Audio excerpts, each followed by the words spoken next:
So welcome back to the iHealth channel, iHealth Radio, the NBC Network, with your host, Hurricane H. New day, new show. I think this topic is something that we all need, and we all need to listen to. I'm not saying it because it's our show here, but really it's something that we should love. And I mean it in the real word and in the real term, because we're going to talk about the language of love today.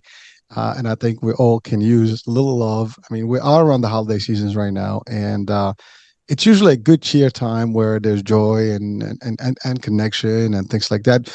But we live in a world where there's a lot of unfortunate events and racism, hatred, crime, and it starts from an early age, from school bullying, and it goes on and on and on.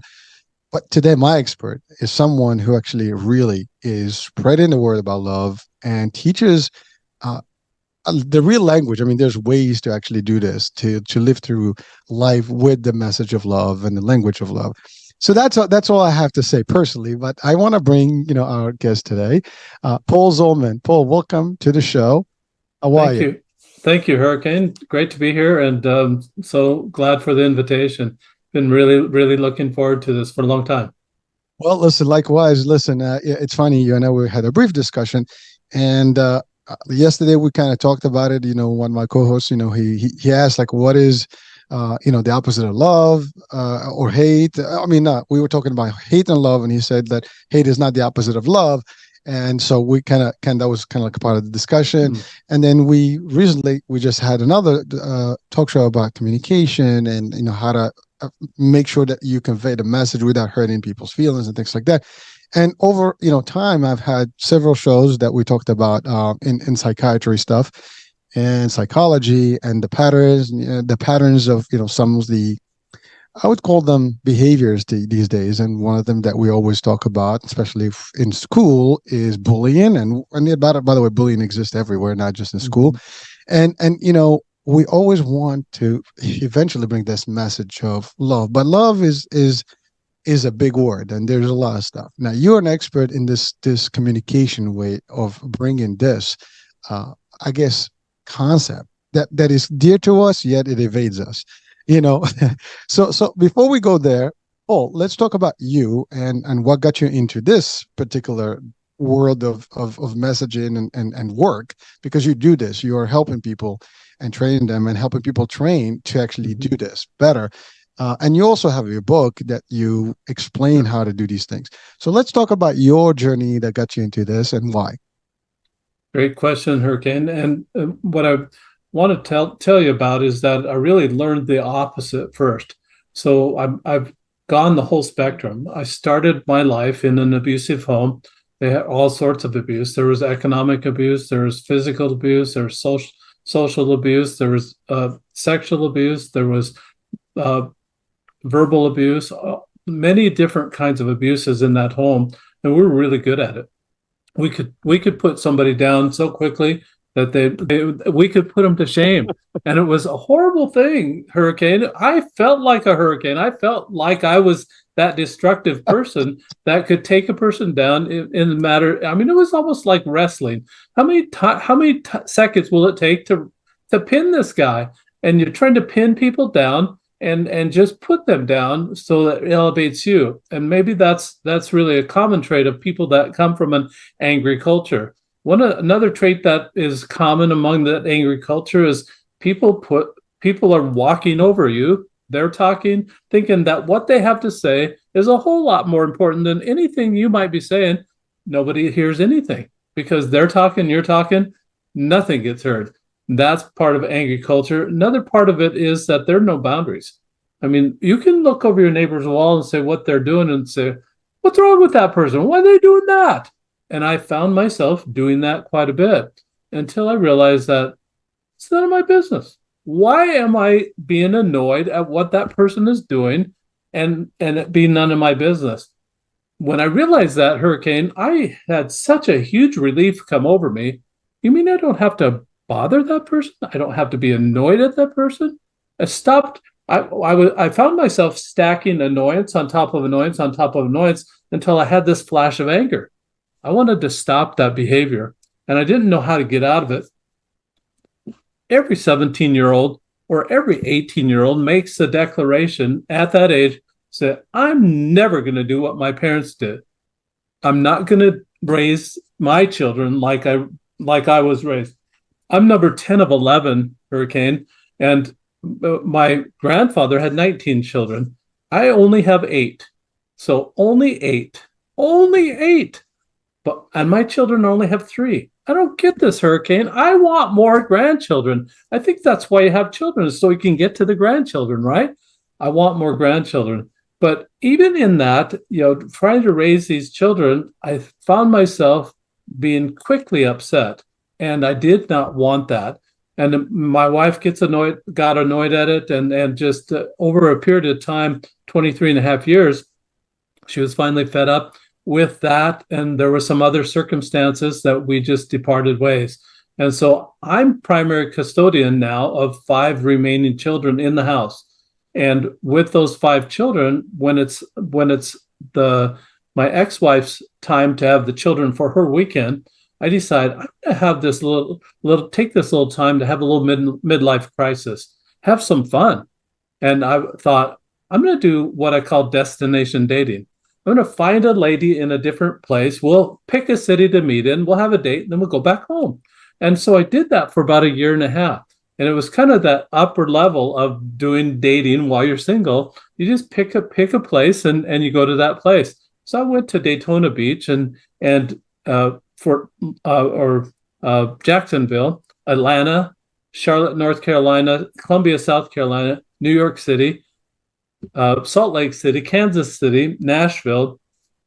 Went to the Grand Canyon, Phoenix, Cabo San Lucas, and a lot of other places, Las Vegas. Just many, many cities over a year and a half period of time. I was going all these different places. It's like the lyrics of that song, Hurricane, looking for love in all the wrong places. I didn't find anything, not a thing. But I did find someone that I was interested in. I thought she was interested too. So I moved to Phoenix. Didn't work out. And then this was like after 3.5 years, my ex-wife now decides she wants the three remaining children. She wants primary custody. She's done with whatever, and she's moving back in with her parents. Mid-40s, she's moved back with her parents. I think this is a opportunity of a lifetime for these last 3 children, because by the time I was born, number 10 of 11 children, I didn't even know my grandfathers. They were dead before I was born. And had one grandmother 350 miles east and one grandmother 350 miles west of where I lived when I grew up. I didn't see them very often. I thought this would be a really, really good opportunity. I knew her parents, of course, and they were really good people. I thought I would love my children, these last 3 children, to get to know their grandparents. So I gave up primary custody to my ex-wife. Now I'm all alone. My sister gives me a call, and she lives 7 hours away, and she said she had this neighbor that she wanted to introduce to me. I said, sis, I am just done with this destination dating. I don't want to do it anymore. She says, oh, come on. When you're number 10 of 11, you have to listen to what your older sister says. So I said, okay, I'll email her. Well, what kind of relationship can you expect to develop, Hurricane, with email? I didn't think much would happen of it, but this lady actually was a really good writer. So we have 4 or 5 exchanges, and after those 4 or 5 exchanges, I get brave. I'm going to ask her how many times she's been married.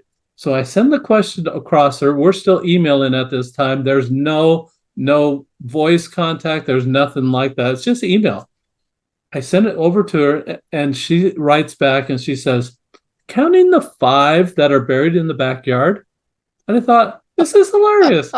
I laughed just like you're laughing, Hurricane. I laughed crazy. I said, I got a live one here. I got someone that's got some personality, someone that has actually has a sense of humor. This might be very interesting. I'm going to pursue this a little bit more. So we began to call and began to get closer. And then finally I moved up to where my sister was at, and we became serious.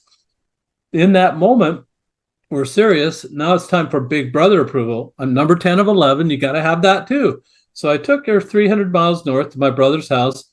First thing that happened when we went there, my sister-in-law pulls her aside and says, the only emotion that the Zolman family had growing up was anger. At first I denied it, said, then it made me mad. And I thought, she nailed it.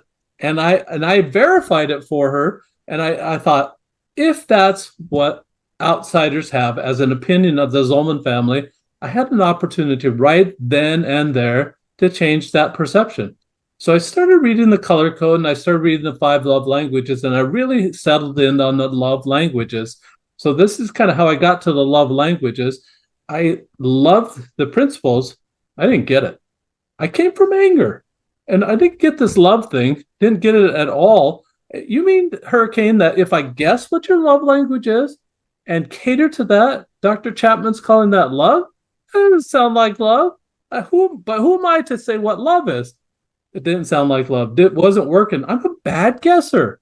Obviously, I'm a bad guesser. It's not worked up until that particular time.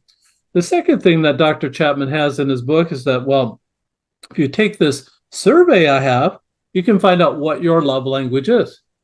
Hurricane, what am I supposed to do with that? Advertise? Hello, Hurricane, I'm gifts. What do you have for me today? Or here's my Venmo account, my QR code for my Venmo. Yeah, that's so awkward. That's not love either. What do you think of Dr. Chapman? It wasn't working for me, but I had an idea. Even as dysfunctional as our family was growing up, we played games, and there was still all the put downs, there was still all the smack talk, aggressive competition like you've not ever seen. Just really a lot of that within the family. It still brought our family together. I thought, well, what if I could make this a game? And I contacted Dr. Chapman and said, are you licensing those little pictures, those little icons you have for each one of the love languages? And his attorney, after a couple of weeks, wrote back and said, no, we're not doing that at this time. It just happened to have a friend that's an intellectual property copyright attorney within my neighborhood that I was friends with, and went to him and said the same idea. He told me this. He said, theory, like the love language theory, is not copyrightable. Application is. They weren't doing it as a game, so I thought, I'll just make my own icons and make it into a game. So that's what I did. And I created a cube that has each one of the love languages, a symbol for each one of the love languages on it. This cube that I'm holding right now for the listeners, they can't see it, is 2 hands together forming a heart, very common thing, but there's a little conversation flout like you might see in the funnies or in the cartoons. That would be the words of the heart. So that icon, that picture, is the words. That day you're going to practice words. You're going to compliment people. You could tell them you love them if it's appropriate, but you're just watching for what's right about that person. What can I tell that person that they might not know? How can I compliment that person? The next day you roll the cube, it might be different. This one is a hand holding an hourglass. Hourglass measures time. People that like time like to sit down with you. You don't even have to talk. My wife loves me to sit down and watch Korean dramas with her. I like Hallmark movies. She doesn't like Hallmark movies. We just have to sit and just be together. We don't even have to talk. And she likes that. The next one I'm holding looks like a waiter holding a platter. That would represent service. Service, people that love service as a primary love language like to have their car washed. They like it gassed up. They like the carpet vacuumed. They like the trash taken out. They like help with the laundry or the dishes. Something like that. Those are people that like service. 2 hands put together, touching like they're holding hands. Those are people that like the touch. On that particular day, if it's appropriate, you can give them a hug, do the high five, the fist bump, the pat on the back, obviously Hurricane above the waist. We're just you're doing appropriate physical touch here. So that would be what you do on that day. Then the next day or the next icon is a hand holding a gift. That for me is the kind of the encompassing love language. It could be an umbrella, so to speak, for all the other love languages. A hug could be a gift. Doing service, creating dinner, making dinner for someone, giving that to them. A note could be a gift. Just spending time with them could be a gift of your time. It really kind of encompasses. It does not have to be a store-bought gift. That's nice from time to time, but it could be anything like that. So those are 5 love languages, 6 sides on the cube. The sixth side is surprise me. I named it surprise me because on that particular day, you're watching for opportunity to do random acts of kindness. Just 2 instructions. You roll the die every day. Whatever it lands on, that's the love language you practice giving away all day that day. What I realized in this whole process, Hurricane, is that I don't have control over bidding love to come my way. That's like me looking back to looking over the fence, saying what's wrong with that person, and thinking I had control over what their life is. Just similarly, I don't have control over whoever loves me. It comes as it may. But I do have control over giving it away and responding when it comes that my way. What this does for you is that over a 30-day period, you will have rolled all 5 love languages and have given them away. It makes you very versed in each one of the love languages. You become what I like to call a love language linguist. A sexy title, Hurricane. I know you want it. I know many of your listeners want that sexy title. You put it on your resume, that employer's going to say, what the heck is a love language linguist? You're going to say, I can just hear that. yeah, absolutely. So you're going to say, I just love people. That employer wants their customers loved, and they want a loving versus a hostile environment within the workplace. A lot of hostility out there. This will tamp that down. Just focus on sending love out. You're sending it out without any regard of it ever coming back, but trusting the laws of the universe that were in place before you and I were ever born. The law of the harvest, karma, law of attraction, which all say you send it out, someday it's coming back to you. Why would you send anger out knowing those laws of the universe? Why would you make somebody's day miserable knowing that they're going to make other people's days miserable? Send out love, make their day. You're watching for that. You're watching for people to light up. No longer do you have to say, Hurricane, excuse me, could we pause this relationship for a moment while I have you take this survey so I know how to love you? Awkward. We're done with awkward. Don't have to do that. So that's kind of story. That's kind of how I got to become a love language linguist. That's how I made a transition from being an angry person looking at what's wrong with people, only focusing on maybe 10 or 20% of their personality, missing 80 to 90% of what's good about them. Now the paradigm shift is now what's right about that person? What can I love about that person? I am so busy watching for that, I forget to be annoyed. I'm not angry. I'm not stacking those angry steps back to the flash of anger anymore. I had to take a deep breath there. Ah, man, this was intense. I mean, listen to you and you. Yeah, I mean, you've covered quite a bit of things, and I have to say, first of all, I commend you. I mean, for your, it's genius what you just did there. I mean, that little cube can make a real difference in somebody's life. I mean, you can read all the books, you can read all the stuff, you can listen to all the shows and everything, but you gave one little idea alive, and that life can make lives different and change lives for the better. And while somebody else did similar, they just didn't do it. As we say, in the law, there's always loopholes. you know, you found the angle that worked, and you created a whole different thing that makes it's maybe competitive, whatever the case may be. And sometimes we can use more of these tools in this world that we live in. But you have come up with something. But I want to go back to your story. As one of 11, huge family, and there's a lot of anger kind of concept. And by the way, you and millions, if not billions, of people on this planet have a similar, life. Unfortunately, we hear it, we see it. I don't think anyone watching or listening has not experienced some sort of anger, conflict, or some sort of a bad experience or exchange with somebody else. And again, I've this is not a secret. I've made it, my point to share this over and over in many shows.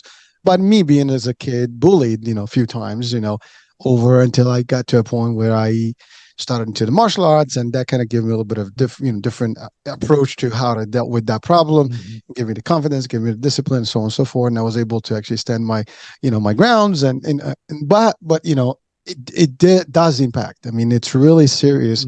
And we hear stories today of bullying everywhere. I mean, I was talking to my kids. Now they have this thing. Now they stomp your head on the freaking Mm. curb. I mean, I how can you really do that? I mean, it's unbelievable that the stuff that's coming up now, and people do stupid things. They push it out.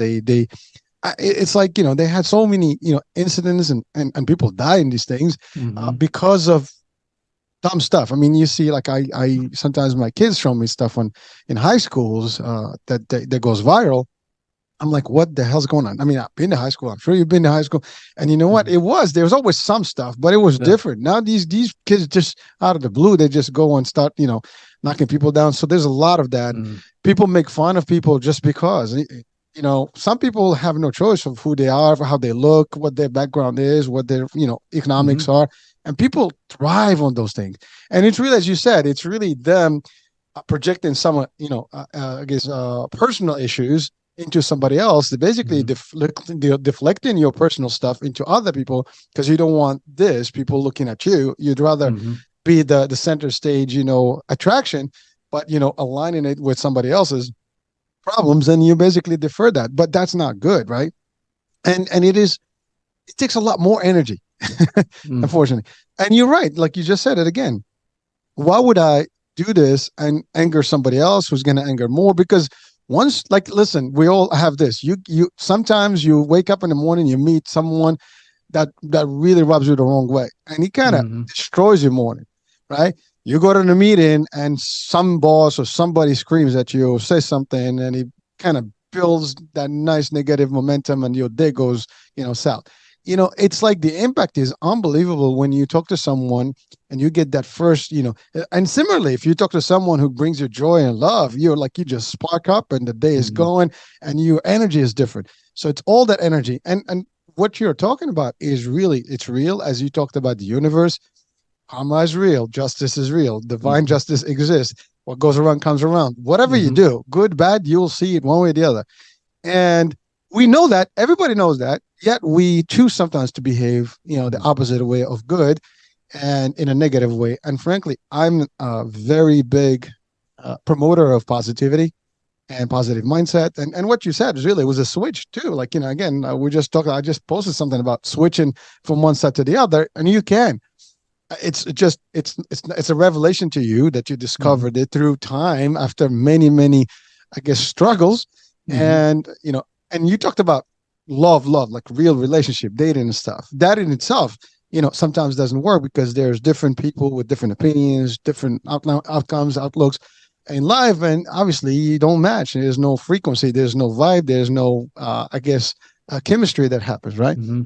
But this is like happening all over the world, and we see it in, like I mentioned, the school. We see it at work. People fight all the time at work, or even if they don't fight physically because of the lows, that you see them, like, going after each other's jobs, throwing people under the bus, sometimes going nasty on emails. We just talked about communication, Hmm. in the corporate world and how to properly stuff like that. We see condescending attitude from someone with a higher ranking to subordinate and whatever. We've seen people who look down to other people because of wealth, as opposed to who they are and how their true self. Because some people today, unfortunately, judge you for certain things that are irrelevant. Hmm. Instead of me looking at you for who you are, I will look at you and immediately, I mean, if we do this game, we will all fail. I mean, I think 99% of us will fail. And the game is very simple. If we start looking at people and just evaluate them just off by looking at them, that would be disastrous. And we do that all the time. We see someone and we just judge them because of the way they dress, the way they look, what they drive. Uh, Even on on social media, we have a lot of this stuff. I mean, the bullying that's happening on social media is not even funny. I mean, people go at each other's throat, in online, and people chime on that stuff. They just like thrive. It's like, yeah, let's get on it, you know. And it happens so seriously, it's bad. I mean, some people get offended, some people get excited. I mean, if you have to react to everyone, I mean, you might as well shut it off, and that's it. But Hmm. it's real, and it's not necessarily a healthy, aspect of it. It creates stress, anxiety, depression, everything else. Even suicide can actually drive Hmm. from there.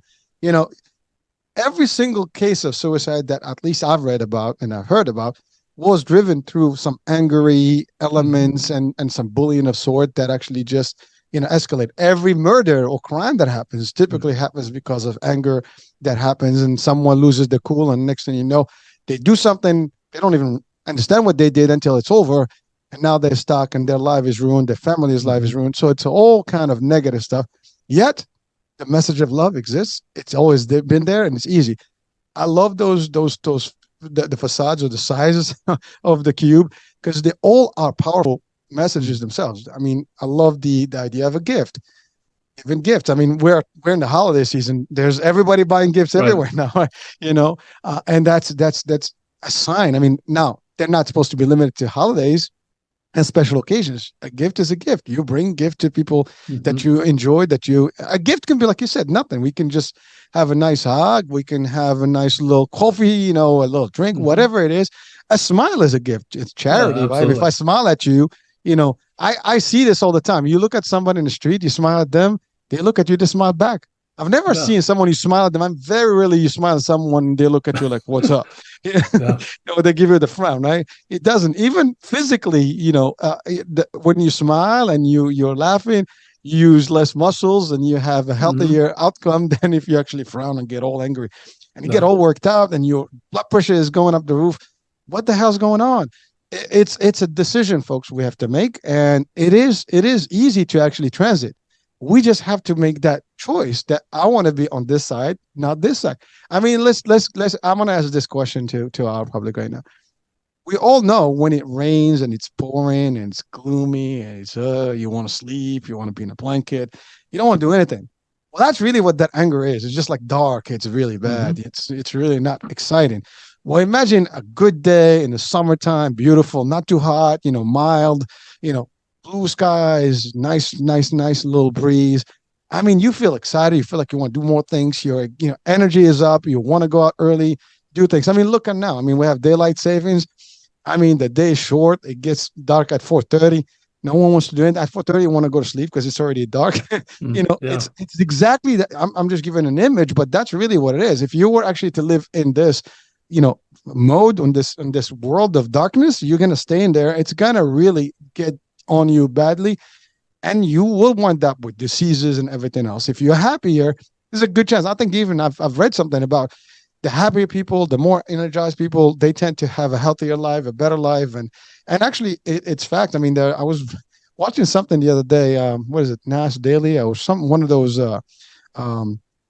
influencers online, and they do these trips, and I think they talked about this island where everybody lived longer than the rest of the world. The average was like in the 90s and up, and because they lived a happy life. I think it was in Greece or somewhere, and these folks, they were just happy campers. And they lived longer. Now, I mean, we can talk about the span of life, we can talk about medicine, we can talk about all that stuff, and there's always some factors, but they lived a healthier life. They were happy. They were out. They were in the sun. They ate healthier. So a lot of stuff, but it's all in the positive love language, as you said. Nothing, hey, I'm sure there's different conflicts every now and then. Humans exist. There's evil that exists, and that's going to be. But we can actually really control it to a degree. We have controls. We have the ability. You can actually, someone talks to you the wrong way. There's two ways. I can go at you, or I can walk away from you. Right? And it's really the same. It's a decision. I can walk away, cool, or I can say, you know what? It's a bad day for you. I get it. I'm out of here. Now, somebody can get angry when you say that. And if they really just want to get into trouble and they want to do stuff, then you got to do what you got to do. If you can't do something, if not, there's other ways to help yourself, in this situation. But I guarantee it, that if we show people that we are caring and loving and stuff, and it will make a difference in their life. Sometimes people just need to be heard, or they just need somebody to talk to them. Like, they're just angry because life sucks for them, and some life does actually throw in bad circumstances, and over time people just cannot take it anymore.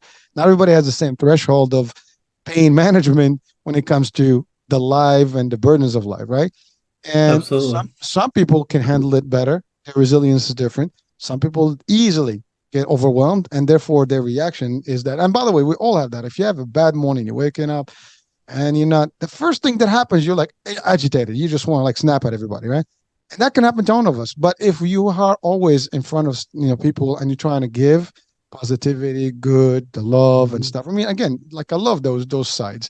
You had the heart. Yeah, listen, hey, I love you. And by the way, the word I love you doesn't mean anything in the wrong way. I mean, there's different levels of Hmm. love. You can love your children, your mom, your kids, your wife, your friends. Nothing wrong with that. You can love your colleagues, your friends. Listen, I love you, man, just like that. There's nothing wrong with it, so we get a little bit sensitive on the words like, oh my God, he told me I love me, I love you. It's just a message of I care. It's not a Absolutely. sexual any advancement here. It's more about the communication. If you tell someone that, you might change their heart about you or about life. And sometimes that's what people need. Like we hear this all the time. And actually, I somebody asked this question in one of the shows to our psychiatrist, doctor, Hmm. which is something that we do once a month. And the question was about, like the hug, whatever. And yes, the hug does make a difference. Hmm. Some people really Uh, like we hear this all the time. You need a hug. Yes, the hug. People sometimes need that hug just to feel some warmth, some contact with some. They don't get that. They don't have any love, in their life or their surroundings. Some people are born in conflict, conflict zones for war, conflict in family, mhm. foster care. I mean, yeah, foster care is a good way to maybe take children who have no parents, who have different situations and stuff, but it's not the same love. Very few No. get the real love that a parent will provide, right? And so it's more of a transitory, kind of concept, a transitional piece. And these people that go through the system, they're just basically from home to home. And it is a sad sound. It is That difficult is for them. And as they grow, I mean, they don't know what love is. Sometimes their reaction will be exactly what they've, been accustomed to. And I love what you said. You grew up in an environment that was angry. Now, Mhm. you're probably the odd dude that's just like, all of a sudden you switch and you're like, I am different from everybody else. But I know now for a fact, and I haven't asked this question, you probably impacted everybody on the family, on the Zolmans. Well, that's a really good question, Hurricane, and it really does impact you. You're sending out light. You're sending, as you've talked about, you're really trying to diffuse that darkness and make it brighter for have them have a brighter day. When they have a great day, they're going to tell their friends, and they're going to start saying, "This is a great day," and they'll start having that influence on people. And they don't do it as much as people that become miserable. People that become miserable, they want to tell everybody, and they're going to tell 15 or 20 people. People that have a great day, they may tell 3 or 4 people that they're having a great day. So that anger really spreads a whole lot faster, like wildfire, than love. But that's the whole idea with this, that we have the individual responsibility. It took me a long time. I was 35 years old before I realized I got to stop blaming my dad. My dad's been dead 7 years. I got to start taking responsibility for my own actions. If I'm getting angry, I'm repelling people. I'm like that guy in the pool that has the accident. Everybody's running away from me saying, it wasn't me, wasn't me, wasn't me. I don't want to be that guy. I'm done being that guy. And I want people to be drawn to me, not to have the personality that would repel people. And I think people genuinely need people. We need one another. Quit repelling them. Quit sending them out to pasture. Quit sending them out with an angry comment, with that bullying. And we got to stop that. You talk about bullying. I've been testing this in the school system. I've got a couple schools, actually one in the Bronx, but a school here where I'm located that is taking this and taking it to heart.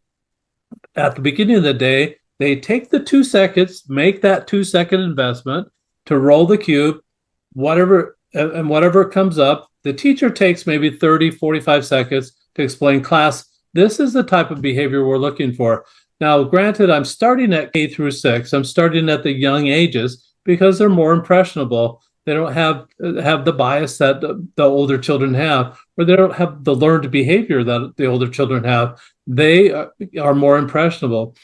At the end of the day, I've talked to teachers, Hurricane, around the world that of all of them concur that that last 10 to 15 minutes a day is non-productive time. The kids are tired. They know the bell's going to ring. They get antsy. Their minds are mush. There's nothing they could learn more than what they've tried to incorporate into their lives that particular day. The best remedy for that is decompress. One of the best ways to decompress is to write a journal.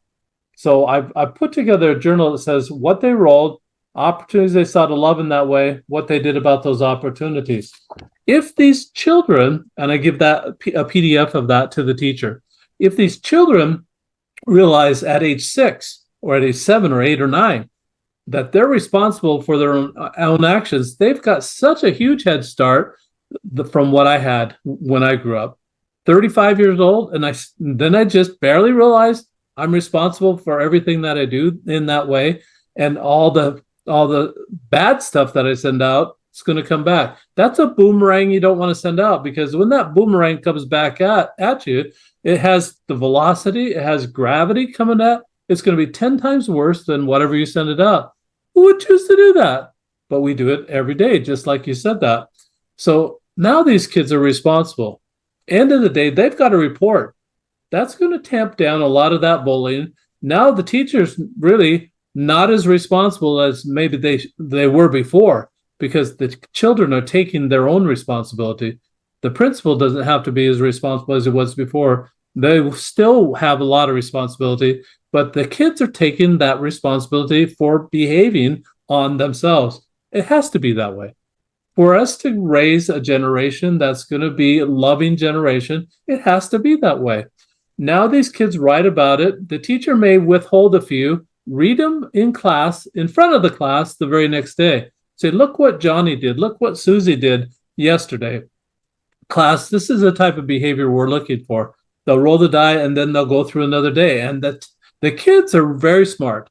They'll catch on to the icons. I tested this with a family of 5 children. The youngest was 4 years old.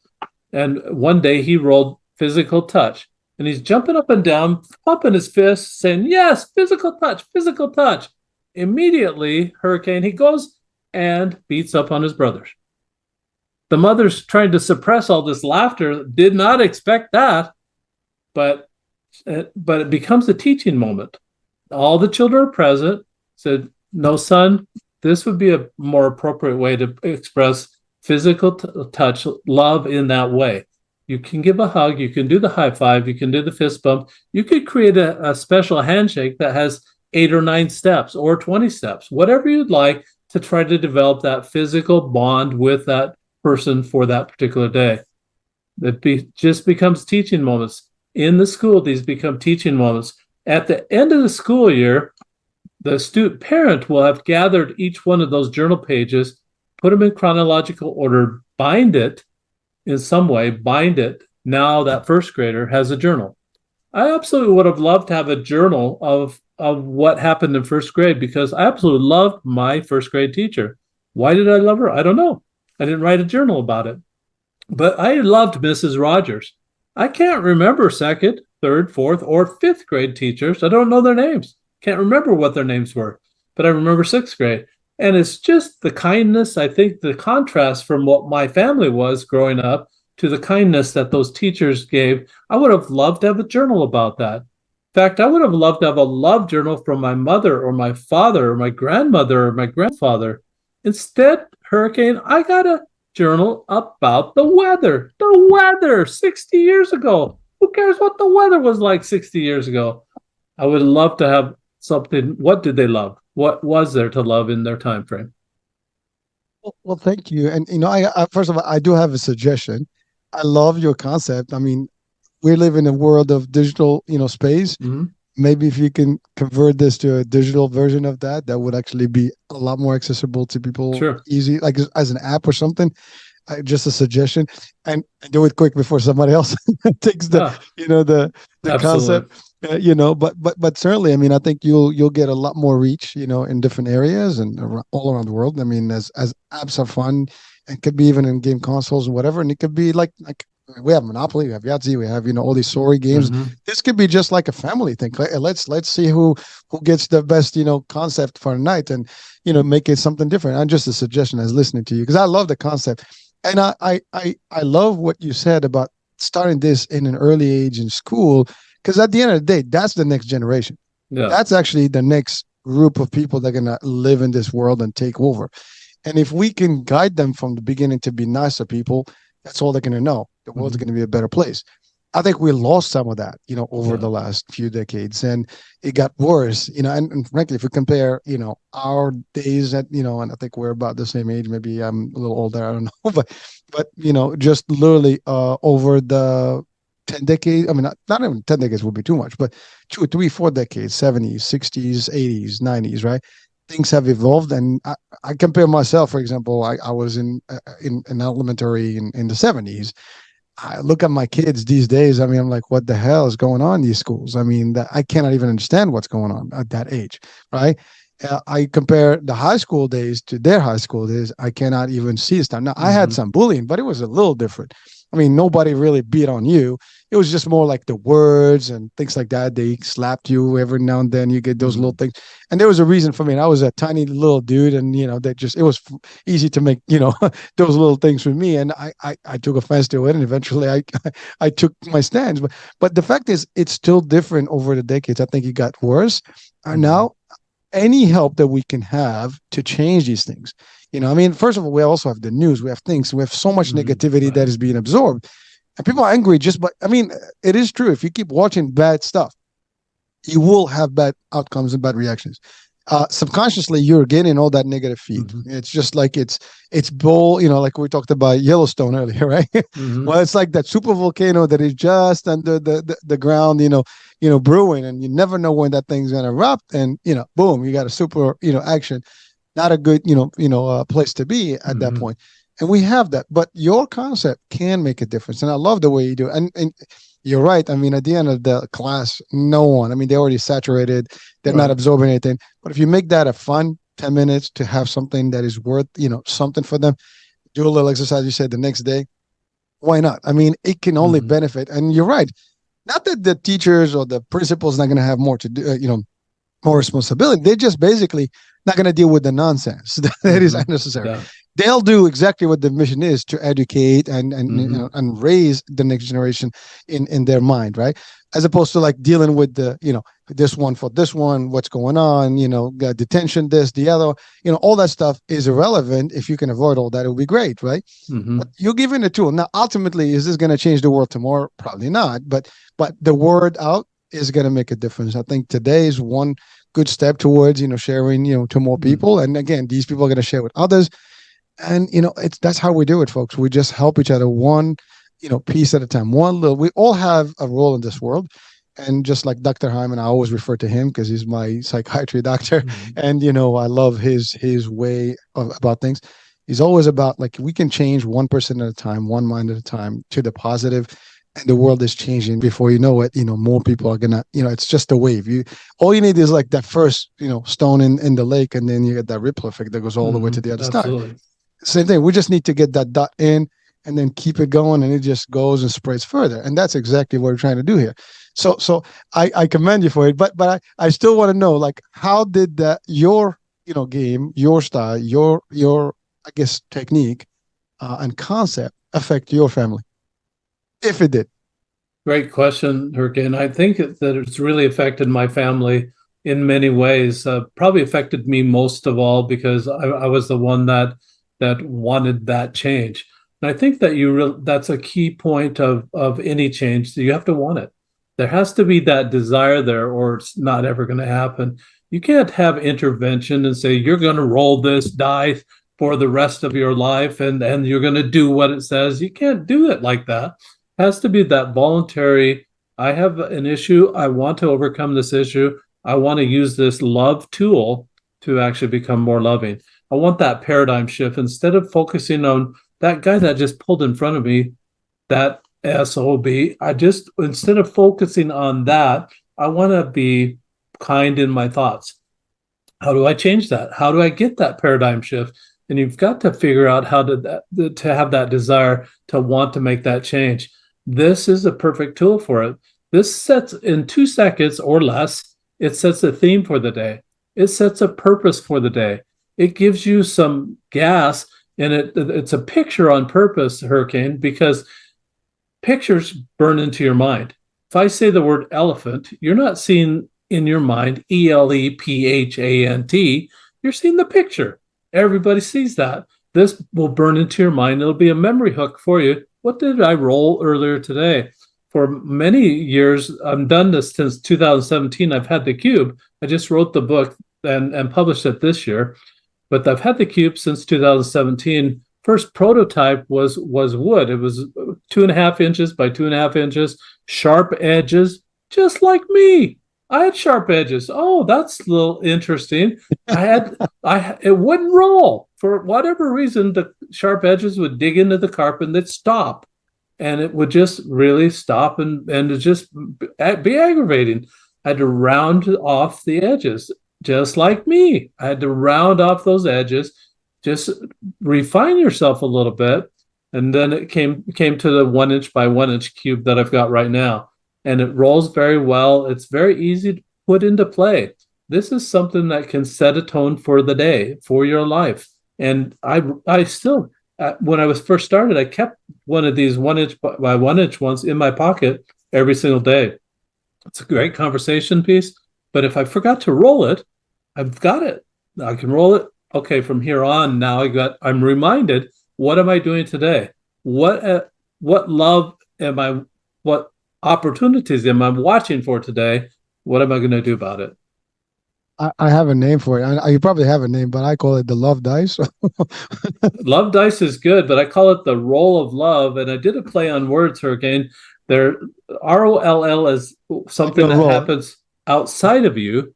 ROLE is the change that happens within. We're looking for the change within. So it's roleoflove.com. That's the website.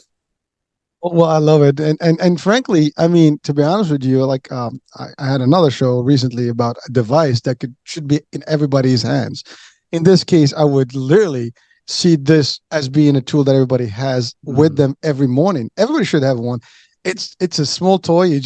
I'm gonna roll the dice in the morning. This is the roll of love. See what happens. What my days are gonna look like. Boom, and you have either one side of them is gonna be a positive side. So you're not going anywhere negative. So by just doing that, you're already sending. And by the way, a lot of the success, positive talks out there, all these super guys that are out there and gals, if you hear them, there's all about that morning affirmation, saying good things and the positivity in the morning.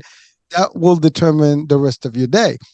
And you're just adding a tool now to, instead of just saying things, now you can manifest them physically in front of you by seeing it. Seeing is believing. You throw it, you see it. Now you have a visual effect, as you said, and that picture stays with you.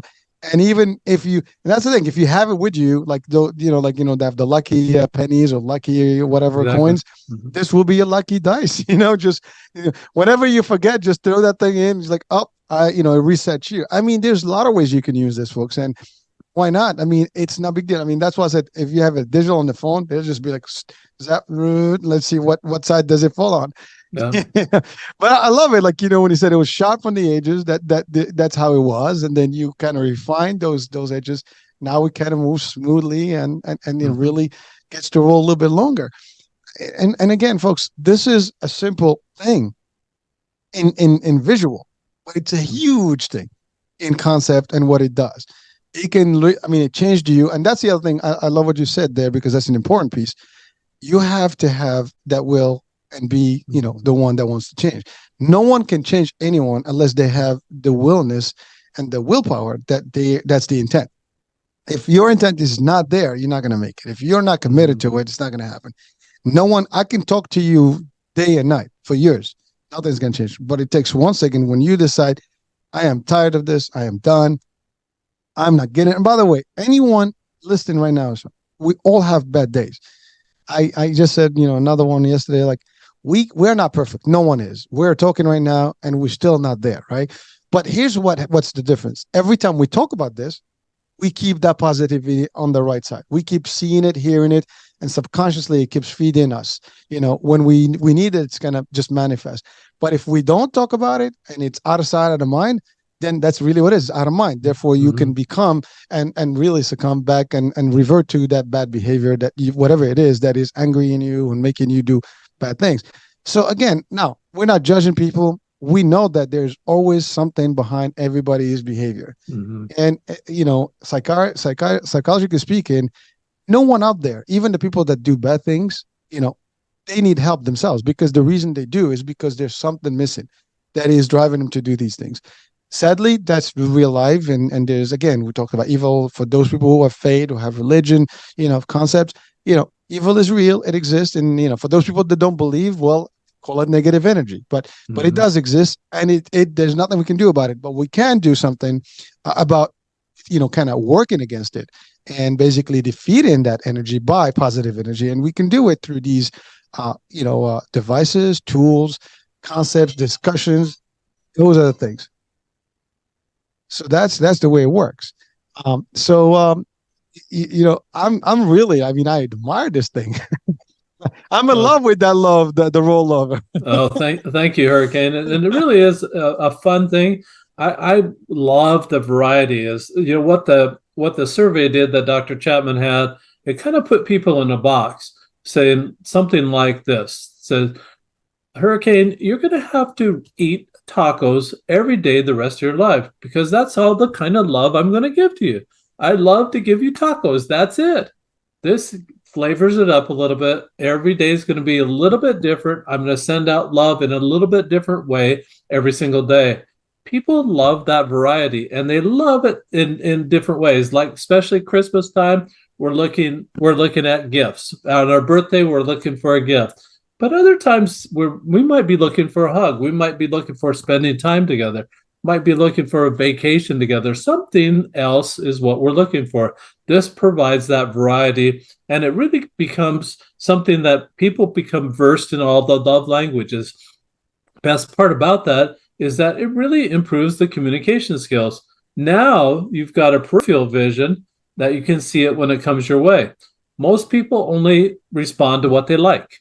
They only have that one or maybe two love languages that they really like, a way that they like to be loved. They send it out in hopes of reciprocity. It's not a transaction. Love isn't a transactional. You send it out without any expectation of it coming back and trusting the universe to bring it back. This is something that gives you that understanding that says, oh, they're loving on me. It's not my primary love language, but I see they're loving on me. They're trying. I can respond to that. Well, I'm listening to you, right? And I was just reflecting on something. We have all the capabilities and we have all the dualities as any human. We're capable of good and bad. Yeah. That's just a fact. And what it takes is really the will, and what it takes is for us to be able to see that we want to be on the right side. We can make a difference anywhere, any place. Workplace is a place that needs a lot of this. Oh yeah. Sometimes, there's a lot of animosity that takes place at work, right? We can do that. We talked about the school, the streets, in the business world, on a plane, we see people fight. Yeah. I mean, it's amazing. But I love that the concept where you can make a difference on a day-to-day basis. You can make a few things in a day. I mean, who says we can roll it 6 times a day or 5 times a day, and just do 5 things. And, I love what you said about the gift. Sometimes they come, in holidays and specific occasions, but there's 365 days in a year. Every day should be positive. Every day we should be able to do something different. And again, doesn't have to cost a penny. See that some people actually will not do good deeds because they don't have the means. They say, "Well, I can't buy somebody something," but who says that everybody wants something tangible and manual or physical? People sometimes want emotional stuff. They don't need any. I don't need your gift. Physical gift. I just need you to be there. For example, right? Yeah. You have a great friend. Do I really want my friend to just show the friendship, by giving me a gift to? I remembered you. Or to be there when I need them. You know what I mean? And so those are behaviors that we can choose. What you gave right now is a concept and a tool that everyone could literally have in their pocket. And maybe does it come with the journal as an actual set or something, or that absolutely. I've got it in a bundle of the book, the journal, and the cube, all for $29.99. It's a whole lot less than just one therapy session, but it's going to last you a whole lot longer than a therapy session. This is really a tool that you can use every day. That one cube that I had in my pocket for 7 years, I lost it somehow, but it still had you still could see everything. That it's a kind of a raised lettering, raised artwork on it, and it's hand etched. It's really a nice piece of acrylic that you can beat it up a little bit, but I mean, it's just something that you can keep with you a long time. Something that can be that reminder for you. What am I doing today? And it's not an event, Hurricane, anymore. It's not that I did the dishes. Ooh, I'm done. It's not like that at all. It's all day to everybody. This isn't that romantic love that Dr. Chapman was talking about in his book, The Five Love Languages. This is giving it to everybody. And the reason for that is I created this when I was single. I said, Dr. Chapman, who in the heck am I supposed to love? And then it occurred to me, oh, I'll just love everybody. I needed that consistency in my life to be able to change behavior. I needed that constancy so that I was loving all the time, all day, to everybody. I needed to crowd out that anger. I needed that replacement behavior to be able to make it stick, to make it work for me. It worked. It's worked very well. Paul, this is awesome because, as you said, you did this while you were not in a relationship, which basically it opened you up to everybody. You're in a relationship with everyone around the world because you want to love everyone. But I guarantee you, in your intimate space now, you're even much better than you ever were because those behaviors now are part of you. And here's the thing. There is no language specific that is needed here. You don't need to speak English to actually have this game or this stuff. You could put in your own language, whatever that language may be. It is universal and it can be anywhere in the world. So for all our audiences worldwide, this is not something that it is restricted to the US or Canada or some Anglo, language countries. Everybody can use the same thing. The pictures are worth 1,000 words and they don't need any, specific lettering to them. You will know them by seeing them. I mean, if you watch the video right now or the show, you're going to see what those sides are. And you described them so well that even if you're on audio, you're going to be able to visualize those. And that's all there is. And we'll have the link there. Click on the link. It will go to Paul's, site, and you'll be able to see the device and the tools and the book. But the concept is worldwide. Anyone around the world can actually use this. I think we can use a lot of love these days because there's so much hate that is not even funny. And anything we can do to hopefully change that, maybe they'll call me naive personally, or they're going to call me like I'm too optimistic. But I choose to be, optimistic for a reason. It's a choice. I'm not naive and I'm not dumb. I'm not an idiot. I know what the world is. But, if we all have to start here, and if I start, you start, the other person, anybody watching is starting, that's a start in its own. And then we can be contagious enough to give it to the others. And it's like that domino effect. All it takes is the first one to drop and boom, everybody else gets affected with it. That's what we want. We want this positivity, streak to go around and round and round, and this wave keeps going and affect as many. This is a virus we want to send out. I was just going to say that exactly those words. Yeah, I read you mind. I know. We're on the same wavelength there. Great job, Hurricane. Thank you. Yeah, this is we're talking about languages, and just want to bring in one thing about languages. There's some words that we get from the Sanskrit dialect in northern India. We get nirvana from there. We get karma from there. But the word I want to talk about is namaste. Namaste is, maybe you hear it at the end of a yoga class. The teacher puts the hands together, bows her head and close eyes and say namaste. It doesn't mean, hey, y'all, class is all over. You can go now. It really has a sacred meaning. And it really, in the Hindu interpretation of it, it means the God in me sees the God in you. Or put another way, the divine in me or the good in me sees the divine in you. That's what we're talking about here. This really is that namaste to the nth degree. We're trying to help people see the good in one another. We're missing the 80 to 90% that people really are good. Even if they're only 60% good, forget the 40%. That's a minority of their personality. Focus on the good that they're doing. And that's just going to be a better place. Forget the media. The media is going to say 90% bad. Maybe they'll have a 10% segment on there that might be good. Forget all about that. Just focus on the good that people are, and we have a lot of good people around us everywhere we're at. We have good people in our family, in our neighborhood, in our community, in our state, in our nation, around the world. There's good people all over the place. Let's find them. Which movie was that? Dumb and Dumber. I think it was Dumb and Dumber. And one of the scenes there where he says, "Is there any chance in a chance that we can be together?" And she said, "One in a million." He's like, "Oh, so there is a chance. There's still a chance." It was very helpful. But that, I mean, it's comedic stuff. But really, that it sounds so stupid and so very like childish. But you got to think about the deep meaning here. That no matter what situation, you got to see that there is still that potential of positivity. See, Yeah. 1 million, odds to one. There's still one. I will focus on the one. And that's what makes a difference. That's really the difference between how we operate. We need to be seeing that one, the 1 degree, the one. It's not focus about everything else. Yes, there's so much things that can be going wrong with someone, and it's overwhelming that you don't want to think. But sometimes you want to see, like, what is the one thing that's good about them? What can they possibly, and what can you possibly do to help them? And that's all there is. Now, is it going to work all the time? Probably not. Some people, they just, no matter what you do with them, they're not going to change who they are, right?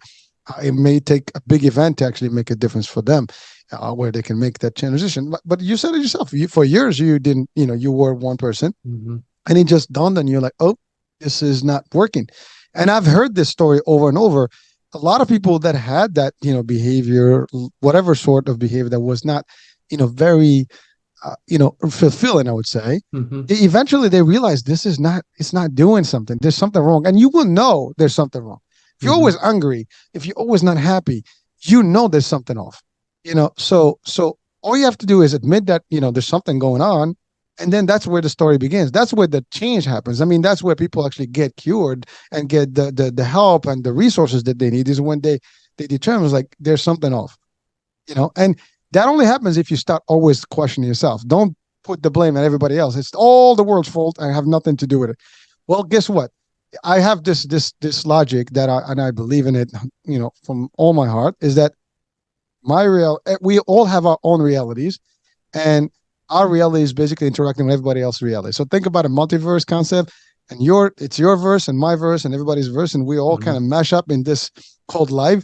And so everybody that interacts with me, they come into my reality and I go into their reality, and we can exchange things. But reality, that's what it is. So if I know what my reality is, then I can make some differences in some stuff, but you have to be aware. And I mean, that's just philosophically speaking, as a theme here. But, I agree. But the idea is that it's your world, and you can't, no one can change your world except you, but you can change it by first of all, being aware that there's something off.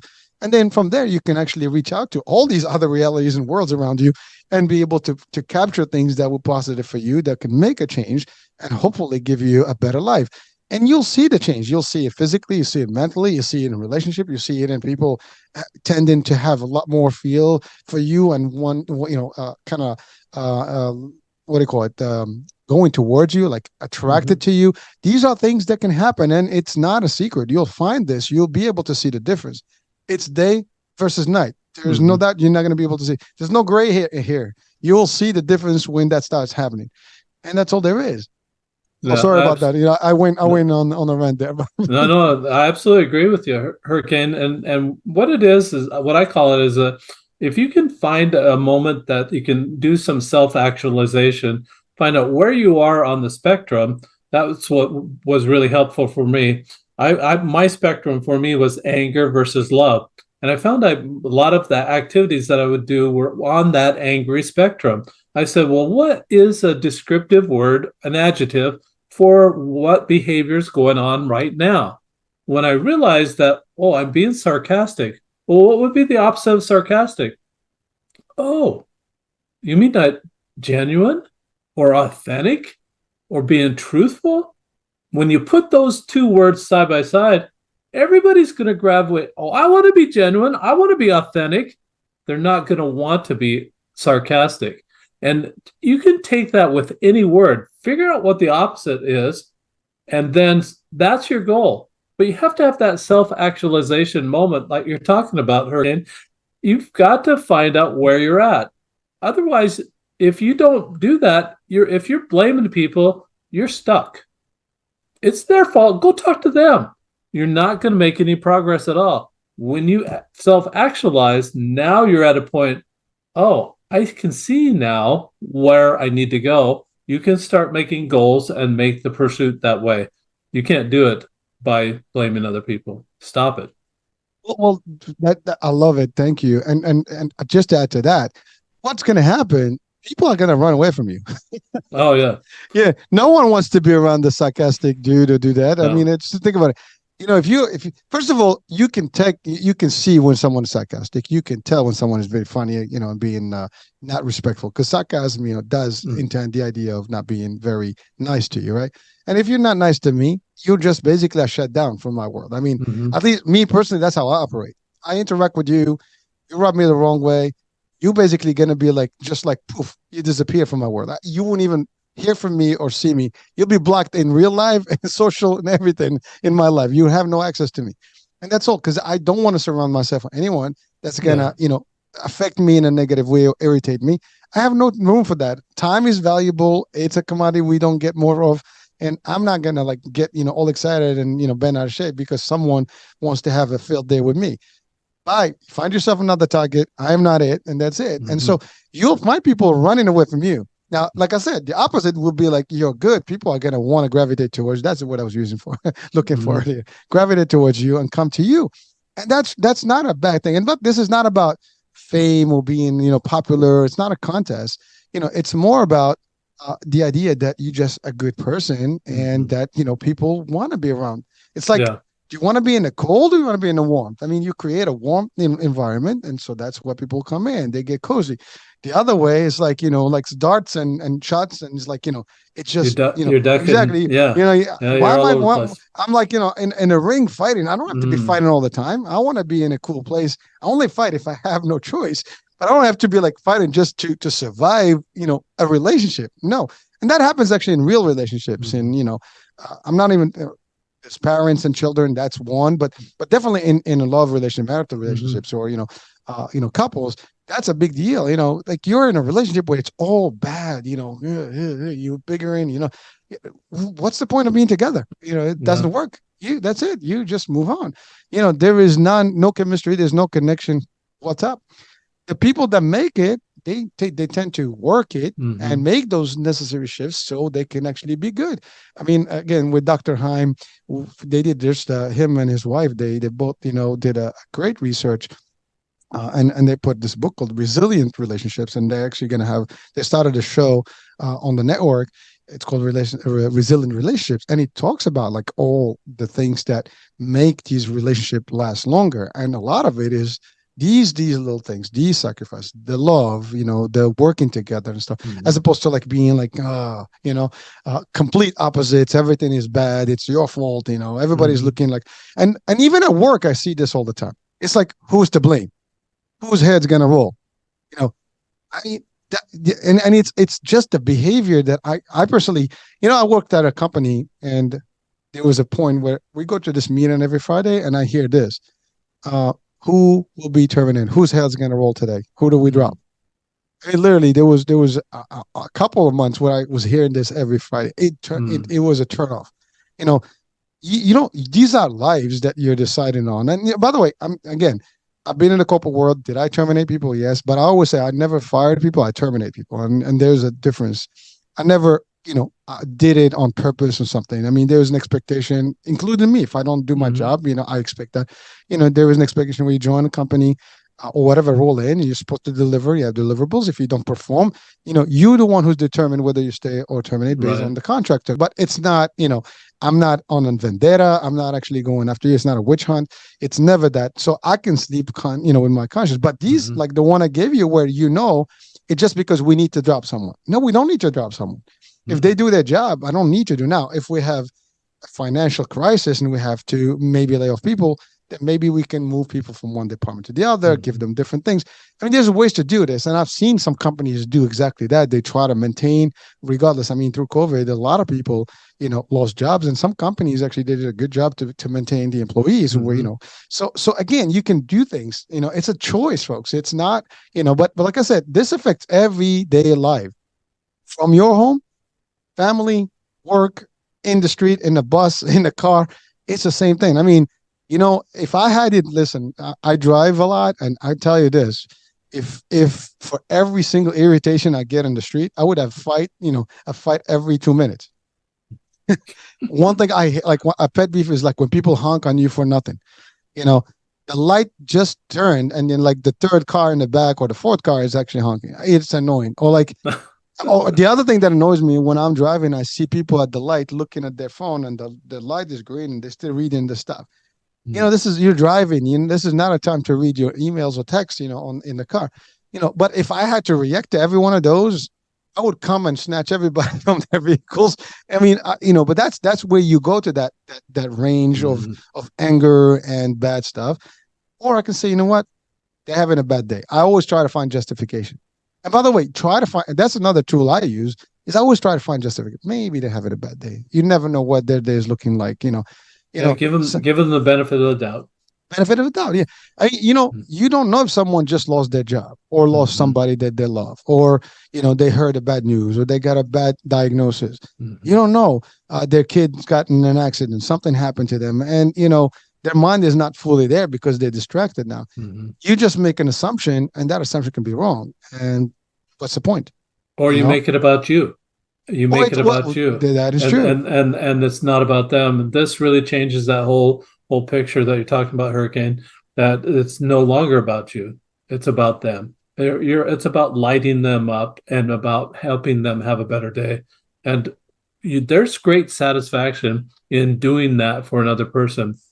In my neighborhood, there's a an elderly assisted living home just a couple blocks away from where I live, and then there's some independent living in the community center of the independent living. They always have a puzzle up. I go play puzzle with these elderly people just because I want to hear their stories. They are kind of cooped up there. They can't really, they're not that ambient. They can't get around so much, but I just go play puzzle with them and talk to them. They just absolutely love it. Yeah, it takes a little bit of time, but it's just worth it. It's absolutely worth it. Take some time for kindness. Plan it. Plan it into your day. Again, this is all about awareness. You got to be Mm, self-aware. And yeah. and you're right. This is not so much about us in person. It's about us in a society and how we work with everybody else. And you're gonna affect people's lives, and then Hmm. ultimately it goes back to you. So I might as well do a good job about everybody else, and Right. ultimately I'll reap the fruits and the benefits in terms, in time, and I'm good with that. So it's all about give. And again, being a giver sometimes is a lot Hmm. better than being a taker, and give more than you can take. I mean, at least that's my concept, and I'm happy with it. I can be content with a little, but it's always good if I have something to share, I share it. I mean, even information is worth sharing, and this is what we do here. It's just to give information and resources to people so they can, maybe someone is having a bad day, maybe this show is going to make it a day. You never know who you affect and impact with one sentence that you say, good or bad. Actually, it could be both ways. And that's the other thing, words can make a big impact on people. Oh, they do. So Absolutely. if you keep your vocabulary all positive, and there's a very less chance of you to go in the negative. But if your vocabulary is 99% full, maybe that 1%, say I'm going to the 1%, is the good one, but the probability is going to be high on the other side. So shift it, and then that's all good. You win. Again, this is a win-win for all discussion. Mhm. Absolutely. I absolutely agree with that too, that there's a vocabulary for that angry culture. There's a humor that belongs with that angry culture. It's all put down, it's all you're the butt of the joke. I mean, it's all that type of humor, and it's the vocabulary that goes along with it. It's better to clean your language up, go to the loving side, be thoughtful, be kind in your tone of voice. Even a tone of voice can send out kindness. Just choose to do that, and that's a choice. Make that choice. I'm going to give an example. This is going to sound funny. You never know what will affect somebody, in a negative way, or make them feel something wrong. And this could be as simple as this. This true story. I had a regular watch one time. Nothing fancy. It's to me, I believe watches are just good for time. Mhm. All the fancy, stuff. Whether you can afford them, that's great. You can have them. That's his choice. But at the end of the day, every watch, as long as it's working, it's giving you the same time, right? And so I had this watch, and this dude, uh, in this particular corporate world and environment, it was all about like who's got the best and the most expensive. So this dude makes fun of me. He's like, "What kind of watch is that?" I'm like, "It's just a watch that says the time." Yeah. But you see, but that to me was condescending. You see, now obviously I was not in a position where I would literally, chime in them and go crazy with them. But to me, like that was kind of like, looking at you down, like, whatever it is. And so maybe I was too sensitive, but I absorbed it. Like, see, I absorb Hmm. things and I calculate them and kind of process them. And you can tell when it's a positive, message, or it's a joke or sarcasm, or Hmm. like condescending, or like, belittling you, or making you feel awkward or not be. And that's just an example. And there's thousands of these examples that Hmm. happen to people every day. So you got to be careful what you say to people. And, it may be a joke to you, but it's not to them, because you don't know what their background is and how they feel about certain things. And also in a position of power, if you have authority of people, if you say something, you might think it's nothing, but for them, it could be very, sensitive.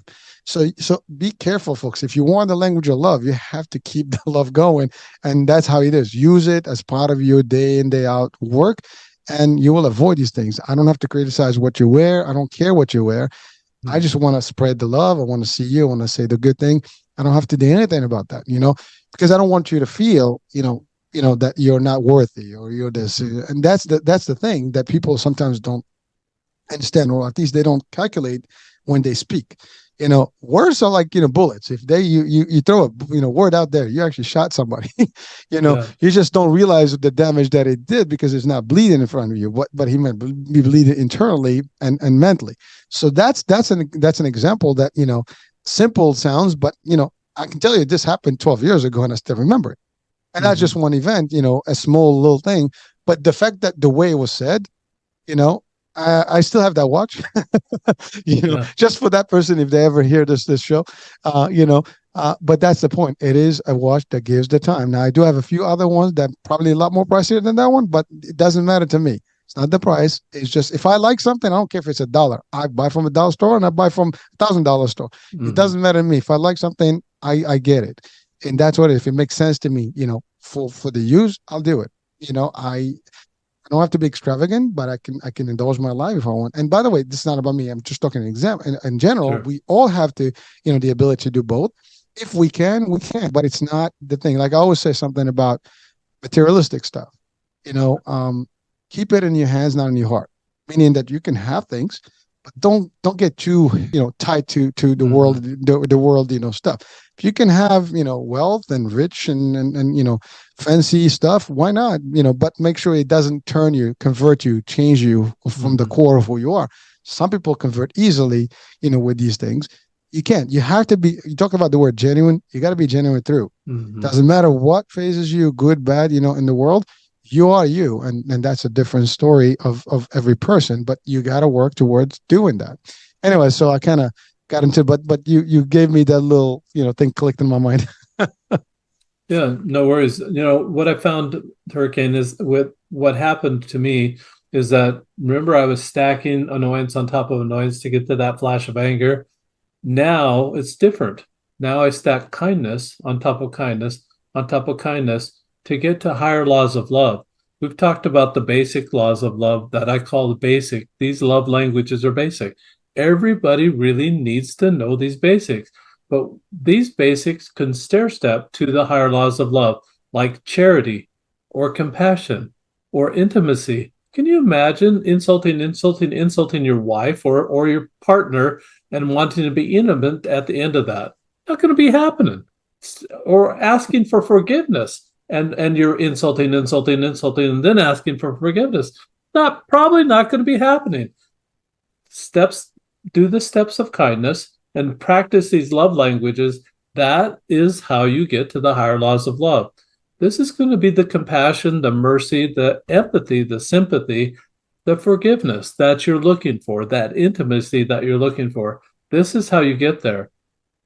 We want to jump there and be there, but it doesn't work that way. You've got to put in the work, and it's going to take a little bit of learning curve. It did for me to be able to give away a love language that you're not familiar with. Get over that learning curve. You can do it in 30 days. I'm guaranteeing you can do it in 30 days. You'll want to do it continually after that 30-day period, but get over that learning curve of that 30 days. Learn how to give it away. There's a lot of material on my website that can give suggestions of what to do in each genre of the love language, in each type of love language. There's a lot of helps out there to get you on your way, but you got to start somewhere. Start today. Today is always a good day, right? Well, today is the only day because tomorrow is not guaranteed, right? That's We're here. Right. We gotta focus on today, and we start now. Tomorrow we begin again. We'll throw the dice and see what happens. Or the roll, the roll of love. Roll of love. Yeah. Well, here's one thing. I love what you said because the concept is, think about it this way, folks. The more of these layers of love that you build, the thicker your fortress is. And the least the amount of negativity can penetrate, right? It's like thick skin. That's really what it is. You are building a nice little, space between you and the bad stuff. So even if the bad stuff is hovering, it's like you had a nice shield, as opposed to like if you have none, you'll be exposed quickly. And that's really what you're doing. But to your point, this is not going to happen overnight. You got to work towards it, change your mindset, work towards it, adopt those behaviors and those happy streaks on a day-to-day basis, and you will transform. And this is the best transformation. I mean, we on some of the shows we talk about transforming the mind, the body, the spirit, everything, and this is touching on all of them as well. It's all the same. And by the way, if you have all the stuff, you're going to find yourself in a better place, even in health-wise, because your health is going to be anger is your blood pressure up. Your stress is up. Everything can go wrong with your health as well as your physical aspect. You might not want to go to the gym because you're just too tense, whatever. When you have the loving, streak about you, everything becomes good, and you're gonna see, oh, I want to look better. I want to do stuff. It's gonna drive you to do better things, and ultimately make you a better person. Period. Now, someone says, "Well, makes you the judges of me being a better person." We don't know. I don't know everybody out there, but we tell you the traits are. You can look it up. Does it fit the profile? That's the answer. Exactly. You will know what that answer is, based on the questions. If anything we talked about is fitting correctly somewhere, then that's where you stand today. And you can always make that transition. That's all. Absolutely. Well, so Paul, I mean, we've covered quite a bit. We've exceeded the hour and it's been real. I mean, I enjoyed this discussion, man. Great discussion. Thank you so much. I just have one maybe parting comment that I'd Please. like to say. There's a classic movie out there, came out in the 60s, maybe 70s. I think it was the 60s, called The Sound of Music. And The Sound of Music is a great classic. In that movie, there's the little bike rider that has his little basket. He's delivering the mail. His name's Rolf. Rolf is in love with Maria von Trapp. Rolf is on the grass. Maria's on the second story. He starts singing a song. Some of the lyrics of that song are worth quoting here. He says, "Love in the heart wasn't put there to stay. Love isn't love till it's given away." That's kind of what we're doing right now. Got to give it away. Love it. I mean, some people say movies are not worth it. Movies, some of them are worth it. And by the way, I do want to say this. Movies are for entertainment, but there's beyond that. I mean, a lot of movies are scripts, and scripts are driven either by books or by messages that are produced by those screenwriters and the script writers. And there's a message in every one of those, whether it's funny or political or whatever. There's still messages that go through these things, and these quotes sometimes are very powerful that you get. I mean, if you go in the worlds of sales, which that's one of my areas, there's a lot of movies that have great quotes, that are used in sales trainings and things like that. And you can do the same thing with the fitness, and you can do that with leadership. I just was watching a new movie that came out, Gran Turismo.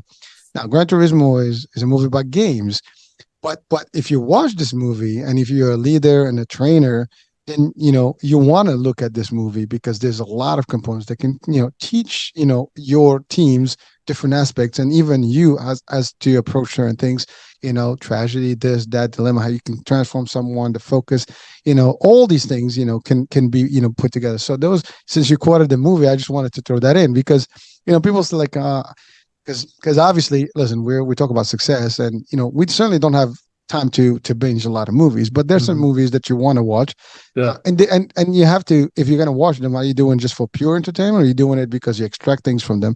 I personally use movies in trainings all the time, and I've used many successfully. We watch them, we debate about the movie, we take roles, and the best ones are like war, strategy movies, sport movies, business movies, some of those, and as well as the movies where there's like disasters, and some of it is really the question: who would you be? This character, this guy. What would you have done? The movies about sports, we talk about teamwork, about leadership, about coaching, mentoring, tone of discussion, pushing people to the limit. So depending on the theme, you can pick. In this case, a movie about love, and there's a lot of beautiful movies about love, that have great quotes, that work in this line. And again, depends on the theme and the topic you have. There is a whole set of movies that probably will touch, and quotes from those movies can be appropriate to use in training or even discussion. So just this was a plug for the people that would say like, you guys try all this positive and you waste time. We don't waste time. It's just how you use your time. And that's all I want to say. So you can use your time in a better way, even when you entertain yourself. And I'll stop with that one. Great discussion, Hurricane. Thank you so much. It's been a pleasure to be with you today. Oh, no, the pleasure was mine. Actually, I was going to ask you to close it, but you already did that with those words of love message. And you know what? We should all listen. I want to have the link to your website so people actually can click on it, see it, learn from it. And certainly, folks, this is not something. I mean, you said $29.99 for the whole set. I don't know if they separate or they're only on one set, but at the end of the day, you can even get 2 meals right now for that price. Yeah. I mean, everything is expensive now. It's not even funny, this whole thing that I saw the other day about what is it? Five Guys? Do you have Five Guys in your area? All right, so two burgers with the 2 shakes and fries. It was like $45. So wow.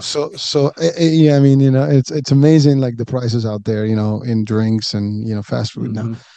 So sometimes this could last you a whole time and it will benefit you. The meal may just hurt you or benefit you. Depends what you pick. Yeah, exactly. But all I'm saying is, folks, you got to always make the judgment of what works for you. And we're not pushing anything on you, but we're certainly exposing you to information and resources that if you deem good for you, you should entertain them. That's all.